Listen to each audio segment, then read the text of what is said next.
ያማረ የተስተካከለ ተክለ ሰውነት እንዲኖራችሁ ከፈለጋችሁ የዛሬውን ምክሬን ተግባራዊ ማድረግ ትችላላችሁ። በተለይ ሴት እህቶቼ ይሄ ዳሌ አካባቢያችሁን ቅርጹን ማሳመር ከፈለጋችሁ የወገባችሁንም ቅርጽ ሼፕ ማስያዝ ከፈለጋችሁ ከኋላ የምታዩት ጌሾ ነው። የጌሾ ፍሬ በርጥቡ ማለት ነው። ጌሾ ሲያፈራ እንደዚህ ቀይ ነው የሚያፈራው። እቺን ፍሬውን በቀን 5 ፍሬ ብትጡ ሴቶች በተለይ ይሄ ዳሌያችሁ አካባቢ ቅርጹ ያማረ ይሆንላችኋል። ጌሾ በባህሪው አንቲ ፈንጋል ነው። ፈንገሶችን በማስወገድ ረገድ ደግሞ ሁነኛ መድኃኒት ነው። እጅ ላይ ለሚወጣ ይሄ ደርመቲክ ለምንላቸው እጅ ላይ ለሚወጣ ቁስለት፣ ቆዳ ላይ ለሚወጣ ቁስለት በተለምዶ እከክ ለምንለው ማለት ነው።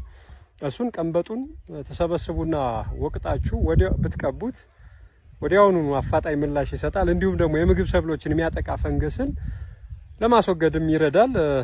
ጌሾን ተግባራዊ ብታረጉት ከመጠጥነት አልፎ ማለት ነው። እንግዲህ ይሄን እኛ የምንጠቀመው በቤት ውስጥ በሚዘጋጁ መጠጥ ላይ ተግባራዊ ይደረጋል። ይሄ የእናቴ የድካም ውጤት ነው። እስከዛሬ አባቴ እያልኩ አይደል ማሳያችሁ። ይሄ የምትመለከቱት በቤት ውስጥ ለሚዘጋጁ መጠጦች ታስቡ እዚህ ጓሮ ውስጥ የተተከለ ተክል ነው።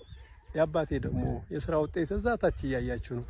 ሰብሎ ተሰብስበው ተወቅተው ገለባውን ያው ሪፍሬሽ ላድርግ ብዬ ወደ ገጠር ወጥቼ ነው ሰሞኑን አዲስ አበባ ድሬ እንደዚህ በየቦታዎች ዞር ስር ስለነበረ አምሮዬ ውጥር ስላለ ሪፍሬሽ ላድርግ ብዬ እጄ ነው ሀገሬ ማማሩ። እንደተለመደው እኔ የገበሬው ልጅ ዮሐንስ ሽፈራው ነኝ። ሴቶች ግን ተግባራዊ አድርጉ።